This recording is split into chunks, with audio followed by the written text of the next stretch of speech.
Aleluya. Amén. ¿Lo tenemos, hermanos?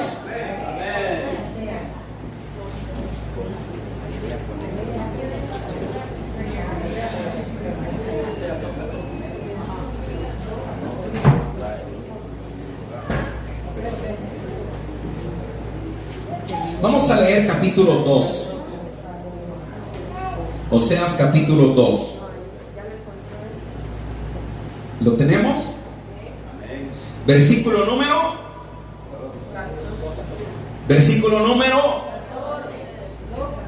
14. Capítulo 2, versículo 14. Voy a esperar que todos lo encuentren.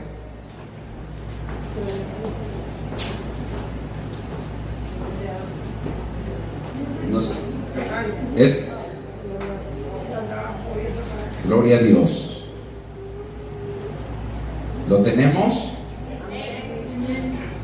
Permítame poner este bosquejo acá.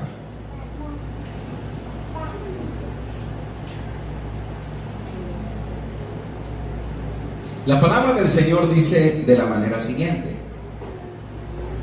pero he aquí que yo la atraeré y la llevaré al desierto y hablaré a su corazón.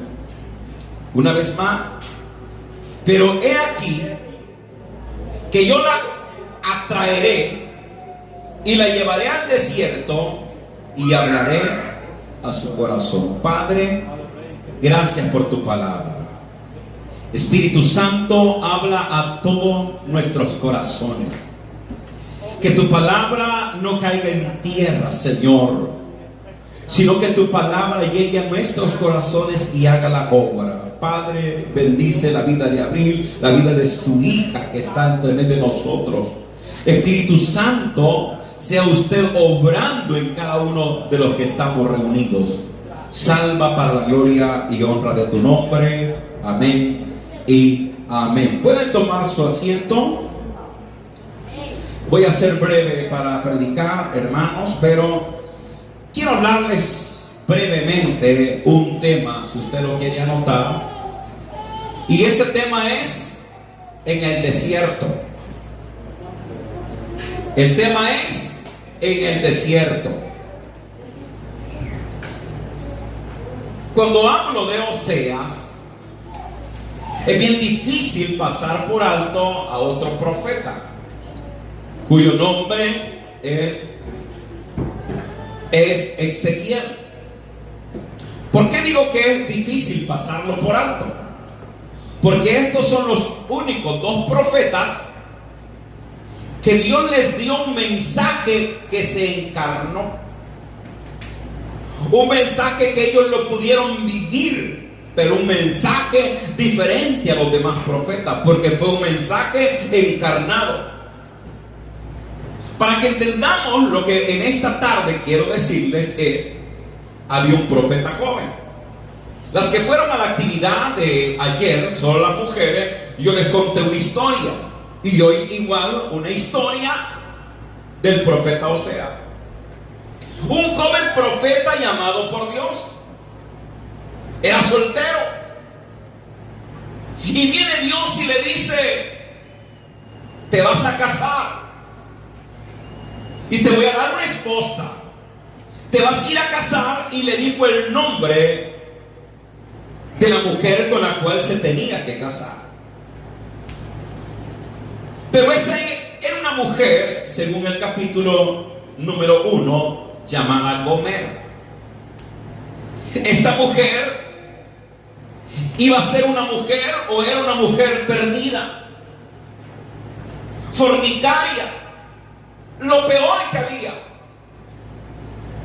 La mayoría de eruditos o comentaristas bíblicos dicen que si esto era una alegoría o una parábola o era algo real, que Dios manda a un profeta que se case con una mujer fornicaria, pecadora, lo peor. Pero una de las cualidades que tenían los profetas es que eran obedientes. El profeta oye al Señor y le dice que tenía que ir Y el versículo 3 del capítulo 1 dice: fue pues y tomó a Gomer,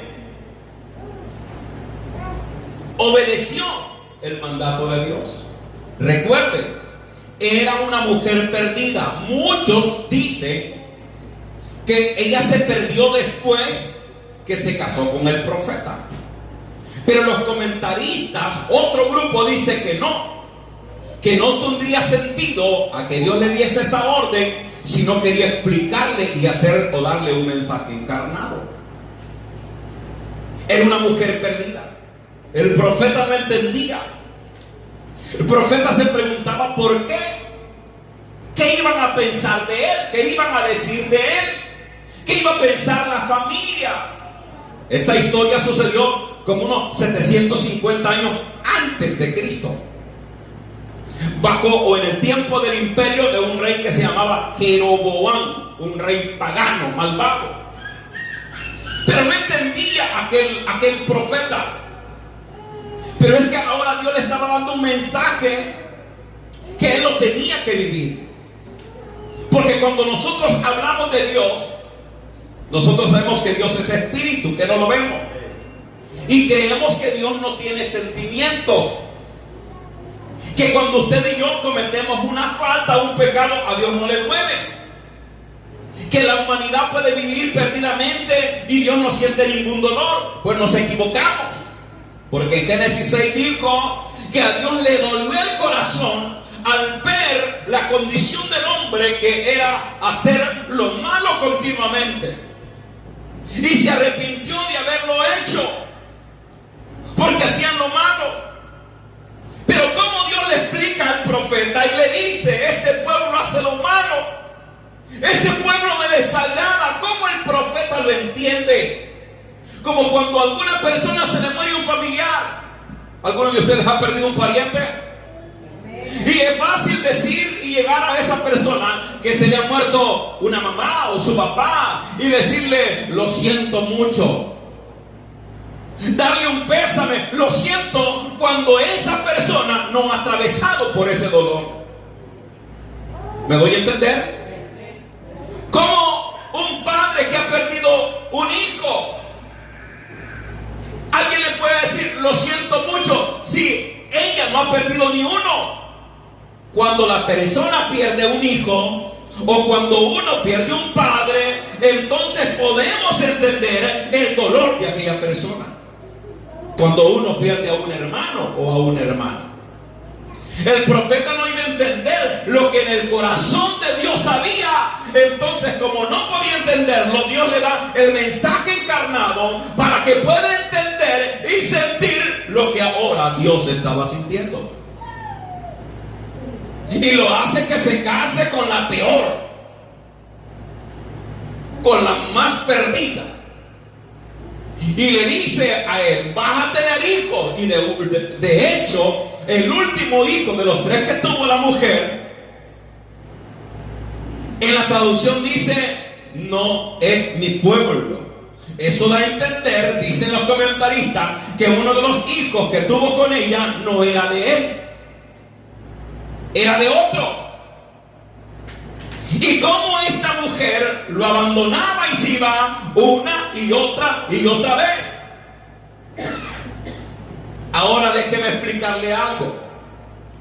El profeta empezó a vivir en carne propia, como cuando dentro de un matrimonio se da la infidelidad y hay que perdonar y hay que llorar y hay que perdonar y hay que llorar, etcétera. Eso solamente lo pueden decir los que lo han vivido. Y el Señor, ese profeta ya no quería a su mujer, es más, se quería olvidar. Pero Dios le mandaba y le decía: ve por ella, ve a traerla, una y otra vez. Y el profeta no entendía. Ese es el mensaje encarnado, en donde el profeta lloraba. Lo que la Biblia no nos enseña a nosotros es cuántas noches el profeta lloró, cuánto tiempo el profeta pasó triste, pero lloraba, porque no podía tener un hogar estable, porque uno de los hijos no era ni de él, porque la mujer se le había Porque la mujer se iba con uno y con otro. Alguien le hablaba bonito y se le iba, y él tenía que perdonar, no porque él quería, sino porque Dios se lo ordenaba. Qué duro era vivir eso, que ya no quería, pero Dios se lo ordenaba, y él no entendía porque él no había escogido esa mujer. Recuerde, él no había escogido esa mujer. A él Dios le dijo que fuera, le dijo el nombre y le dijo que la tomara por esposa. Él no dijo, no Señor, déjame a mí escoger a mi esposa o mi pareja. Dios le dijo, te vas a casar. Y ahí empezó aquel martirio para el profeta. Pero Dios lo que perseguía era que aquel profeta sintiera el dolor de Dios en su corazón. Cuando él ya había entendido la lección o no entendía, es donde Dios comienza a hablar con él. Donde Dios le dice que él escogió una esposa, un pueblo llamado Israel. Lo que ahora Oseas estaba viviendo, el Señor se lo va a explicar a Oseas y se lo va a decir que él había escogido a Israel como compañera, como esposa. Y que lo mismo que había hecho la compañera de Oseas es lo mismo que el pueblo había hecho con él. Que se le había ido en pos de dioses paganos, que no reconoció. Si usted lee el capítulo número 2, versículo número 8, ella no reconoció, dice el Señor, que yo le daba el trigo, el vino, el aceite, y que le multipliqué la plata, oro, que ofrecían a Baal. Por tanto, yo volveré y tomaré el trigo a su tiempo, y mi vino y su sazón, y quitaré mi lana y mi lino que había dado para cubrir su desnudez. Y ahora descubriré yo su locura delante de los ojos de sus amantes, y nadie la librará de mi mano. En otras palabras, el Señor está diciendo, ella se ha ido. Ahora lo podía entender el profeta. Ella nunca entendió que yo le di el trigo para que comiera. Nunca entendió que yo le di el oro y la plata. Ella no entendió que yo le di la lana para que se vistiera. Ella no entendió. Pero ahora yo voy a quitar todo lo que le di. Voy a quitar el trigo, voy a quitar el vino, voy a quitar la lana, y entonces estará desnuda. Y aparte de eso, descubriré su desnudez, y sus amantes la verán desnuda. Es decir, que la misma humanidad no la iba a amar, no la iba a querer, que era el pueblo de Israel, que iba a ser indeseable. Por eso Israel fue despreciado, y hasta el día de ahora Israel sigue siendo un país muy despreciado, porque no entendió que yo le daba todo, porque me dejaron a mí. Ahora Dios se está poniendo, y miremos al Señor en el papel del profeta. ¿Están conmigo? Miremos a Dios en el papel del profeta. Él escogió a Israel no porque Israel fuera puro. A él le plació amar a Israel, y hasta el día de ahora sigue amando a Israel. Pero ¿cuántas veces Israel se ha prostituido? ¿Cuántas veces Israel le dio la espalda al Señor? Y el amor del Señor es un amor tan grande que no hay amor como el amor de Dios. Ni el amor de padre o madre se compara al amor de Dios. Porque el amor de Dios es más grande que los cielos, más ancho que el vasto mar, es el amor de Dios. Porque la palabra de Dios dice que aunque tu padre y tu madre te dejaren, con todo y eso Jehová el Señor te recogerá. Ese es el amor de Dios, que no se compara ni el amor de madre. Entonces Dios pudo haber desechado a ese pueblo, porque ese pueblo era infiel, porque ese pueblo era malo, porque ese pueblo era pecador, porque ese pueblo era similar a la mujer de Oseas. Ahora se empieza el corazón de Dios, el dolor en el corazón de Dios. Que Dios es un Dios tan amoroso, que llegó con palabras de amor a su pueblo. Por eso dice un salmo: me sedujiste, oh Señor. Fuiste más poderoso que yo, fuiste más fuerte, me sedujiste. Es decir, que el Señor puede cortejar, el Señor puede enamorar. Y el Señor enamoró a su pueblo, enamoró a Israel y la convirtió en su amada, en su esposa, y le dio todo lo que podía necesitar. Le dio de sus bendiciones, le dio de su misericordia.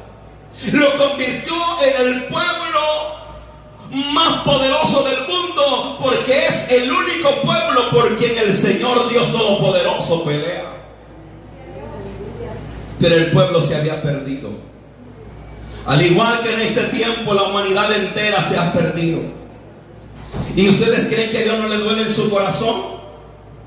Que el hombre y la mujer, que el ser humano se ha pervertido y ha dado la espalda. Al Señor le duele. Y aquí lo podemos ver en la palabra. Pero quiero continuar. El Señor bien pudo haber desechado a esa mujer que dijo: le voy a quitar todo, le voy a quitar el oro, la plata, le voy a quitar la lana y lo voy a dejar desnudo. Pero luego recapacita y dice: ya sé qué haré. Si me han dejado y se han ido con otros amantes y con otros maridos, y se han ido a hacer lo malo, ya sé qué haré, dijo el Señor. He aquí que yo la traeré y la llevaré al desierto y hablaré a su corazón. En otras palabras, la vuelve a enamorar. Pero la tiene que sacar y la tiene que llevar al desierto. Y en el desierto le va a hablar a su corazón. ¡Qué amor de Dios! Pero ¿por qué el desierto? Si ya vimos lo que dice anteriormente. Era una mujer que se iba con sus amantes, era un pueblo infiel, era un pueblo idólatra, era lo peor. Y en vez de desecharle, el Señor dice: ya sé lo que voy a hacer. Y al llevarla al desierto, ¿qué hay en el desierto? En el desierto hay soledad. Hay soledad y es horrible. En el desierto lo que hay es frío, es calor. Hay soledad. En el desierto hay hambre. En el desierto hay muerte. Eso es lo que dice la palabra de Dios. Soledad, hambre y muerte en el desierto. Pero voy a llevarla al desierto. Y en el desierto hablaré a su corazón. Porque al igual que en el tiempo del profeta Oseas, hemos llegado a ese mismo tiempo. Nos hemos apartado de Dios, del Dios que nos ama, del Dios que ha hecho misericordia con nosotros. El Salmo 103 dice: Él es el que nos corona de favores y misericordia, el que ha rescatado del hoyo nuestra vida, el que nos ha rejuvenecido como el águila. Pero nos hemos olvidado de los favores de Dios, del amor de Dios, y hemos ido en pos de dioses ajenos, en pos del mundo, en pos del dinero y de todo lo que el mundo ofrece, y le hemos dado la espalda al Señor por el trabajo, por los afanes, por el pecado, por el deseo de la carne, por el deseo de los ojos, por todo lo que a nuestro alrededor se mira y se palpa, y hemos abandonado al Señor. Las iglesias vacías, los adoradores no se hacen presentes, la gente que tiene que buscar de Dios ya no busca del Señor, y como que aquel tiempo en donde conocimos al Señor se ha olvidado. Entonces dice Dios: cuando el mundo entero, cuando el pueblo y los conocedores, los adoradores, los que un día fueron creyentes, ministros, siervos del Señor, se han alejado del Señor por la avaricia, por el dinero, por el pecado o por lo que sea, ahora al igual que O sea, dice el Señor, lo llevaré al desierto y en el desierto hablaré al oído. Por eso es que es necesario que como creyentes pasemos por el desierto. Y algunos de ustedes Dios los va a llevar al desierto. Y en el desierto va a haber soledad. Y en el desierto va a haber llanto. Y en el desierto va a encontrar muerte. Y en el desierto va a encontrar hambre. Pero Dios estará contigo en ese desierto. Porque en el desierto es donde Dios una vez más volverá a hablar a tu oído. A hablarte con palabras de amor. Dios te hablará al oído. Y cuando escuches a Dios, por eso es que muchas veces en la soledad, en medio de la prueba, porque el desierto significa prueba. El desierto significa prueba. Y esa prueba puede ser una enfermedad. Y esa prueba puede ser una pérdida. Y esa prueba puede ser de muchas maneras. Pero es la muestra que estás pasando por el desierto. Pero el Señor te tomará y te llevará. Porque quiere hablar contigo. ¿Cuántas veces Dios ha querido hablar contigo, pero tú no tienes tiempo? El Señor te enamora a través del Espíritu Santo, porque oyes una alabanza, y cuando oyes una alabanza, el Espíritu Santo te está ministrando y sientes ganas de llorar, porque es ahí donde el Espíritu Santo te abraza. Hay dones del Espíritu Santo y Dios te lo reparte a ti, un don, dos o tres, y el Señor te ama tanto, de una manera tan grande, tan especial, que dice que tú eres más valioso y más querido que la niña de los ojos. El Señor te dice que eres el real sacerdocio, el pueblo adquirido por Dios. Eres lo más importante, el tesoro más grande para Dios. Pero cuando no tienes tiempo para Él, entonces Él te llevará al desierto. Y en el desierto dos cosas van a suceder: o Dios te habla o te quiebras. En el desierto mueren muchos. En el proceso, por eso se llaman procesos, donde salimos completamente siendo unas personas diferentes. Cuando le demos la espalda al Señor, vayamos apartando del Señor, le digo al Señor: Señor, llévanos al desierto, porque en el desierto es donde nos vas a hablar. Porque cuando estamos en prueba es cuando más doblamos rodillas y aprendemos a oír a Dios, y Dios nos va a decir lo que tenemos que hacer. Cuando el pueblo de Israel estaba en el desierto, dice Deuteronomio 2:7, Dios te habrá bendecido en todo. Y la bendición del Señor en el desierto es que aún ni el calzado ni la ropa se le desgastó en 40 años.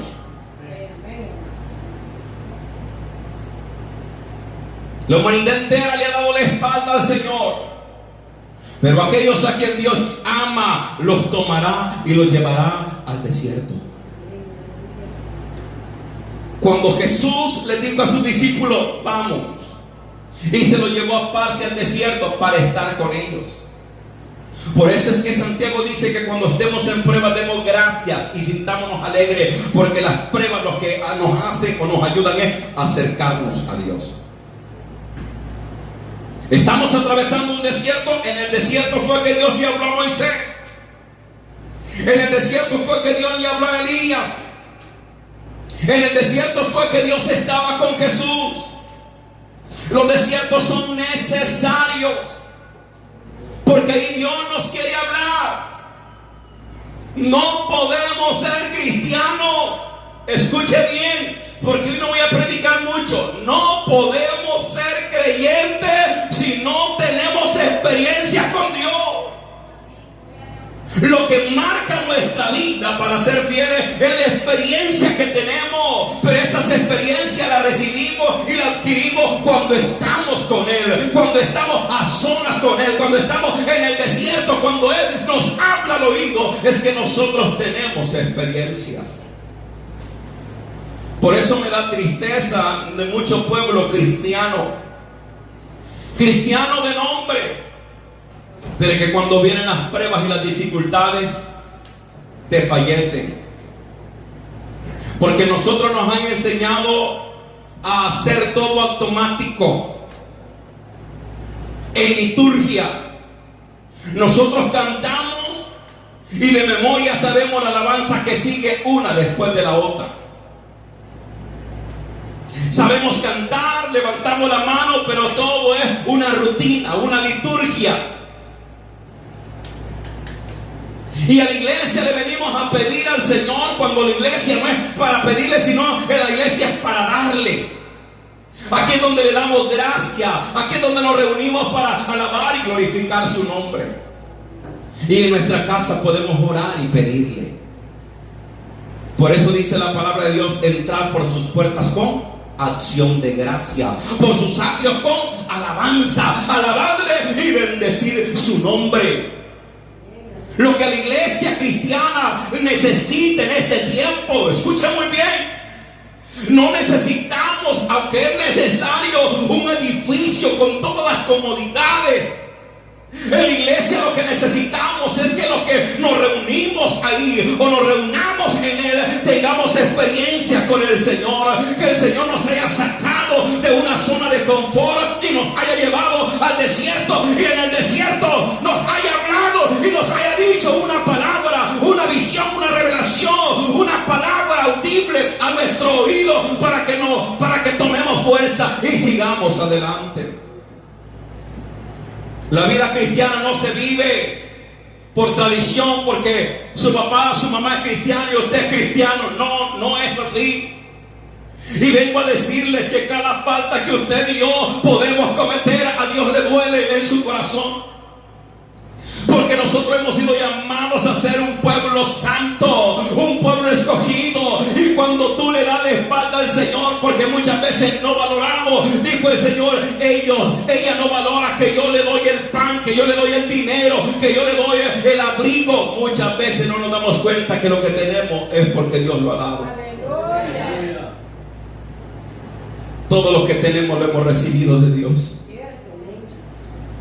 Tú no puedes decir mi trabajo, porque si Dios te quita la fuerza ya no puedes ir al trabajo y lo vas a perder. Si hoy caes enfermo ya no te puedes levantar, pierdes tu trabajo, pierdes tu casa, pierdes tu carro, pierdes todo. Por eso nada de lo que tenemos es nuestro, y dijo el Señor, le voy a quitar todo y va a quedar desnuda. Si Dios nos quita todo, quedamos desnudos. Pero ¿por qué mejor no le pedimos al Señor, llévame una vez más al desierto y háblame al oído? Y Dios te va a decir lo mucho que te ama. Y si te has apartado, porque no vas a encontrar nada. Y los amantes de afuera, es decir, el pecado y todo lo que el mundo te ofrece, eso no llenará tu vacío. Eso no llenará tu vacío. Por eso, si usted como cristiana o como cristiano vuelve atrás, usted va a ser una burla. No para el pueblo cristiano, para el mundo. Porque el día que tú quieras pecar, vas a pecar, y aún tus amantes, decir el mundo, dice aquí viene este que fue aleluya. Y dice el Señor, te tomaré nuevamente, si Dios tiene planes de salvación, y te va a llevar al desierto. Y allí entonces el Señor se volverá a manifestar a tu vida para decirte cuánto te ama. Fuera justo, hubiese sido justo, que en el momento que la mujer le falló a Osea ya no hubiera ido por ella. O la segunda vez, ahí la hubiera dejado. O hasta la tercera vez no la hubiera comprado. Hubiese sido justo. Nadie hubiera reclamado al profeta. Pero Dios es que le decía, ve y tráela de nuevo. Porque eso es lo mismo que Dios ha hecho con nosotros. Esta es una pregunta que solo usted la puede responder. ¿Cuántas veces te has alejado del Señor? ¿Cuántas veces te has apartado de Dios? ¿Y cuántas veces Dios te ha perdonado? ¿Cuántas veces Dios ha extendido la mano y te ha limpiado con su sangre? Y una vez más ha enterrado tus pecados en lo profundo de la mar, para que el amor de Dios en ti sea un amor que sea próximo, que pueda ser un amor que pueda pagarle al Señor, como alguien dice, el amor recíproco es aquel que amor con amor se paga. Si Dios te ama, ámalo. Eso es lo que Dios está esperando, que seamos fieles. Te has apartado 1, 2, 3, ¿cuántas veces? Y el Señor te sigue amando.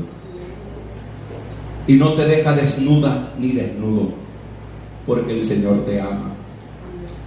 Piensen los que tienen un matrimonio. Piensen por un momento qué sucedería si llegara la infidelidad una, otra y otra vez. Perdonar.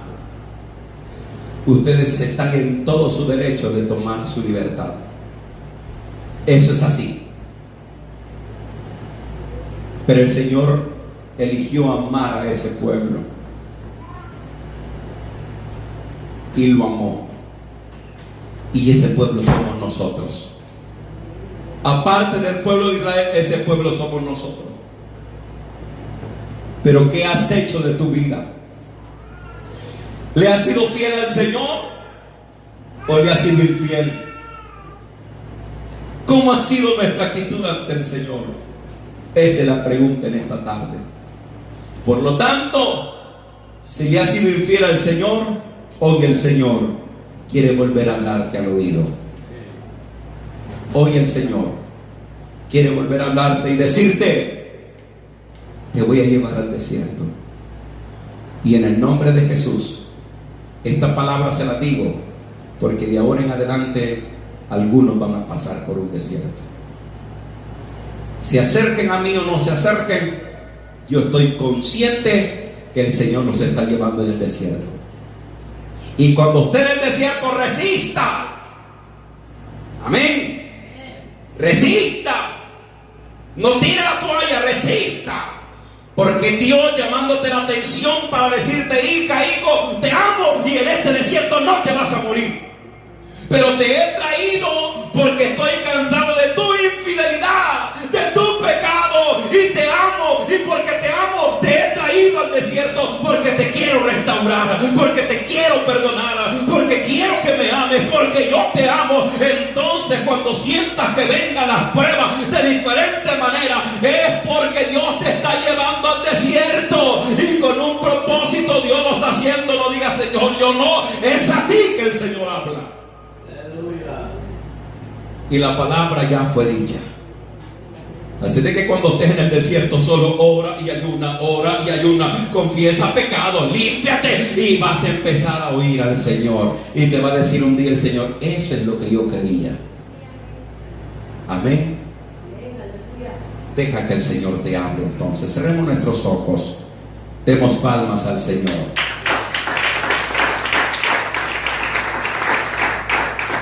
Padre, gracias, porque brevemente hemos oído tu palabra, pero sé que tu pueblo la ha comprendido. Señor, los desiertos son necesarios en nuestra vida, porque en el desierto es donde somos probados, Señor, pero tú has prometido que aún en el desierto estarás con nosotros. Padre, yo no sé cuál es la condición de este pueblo, pero tú lo conoces con la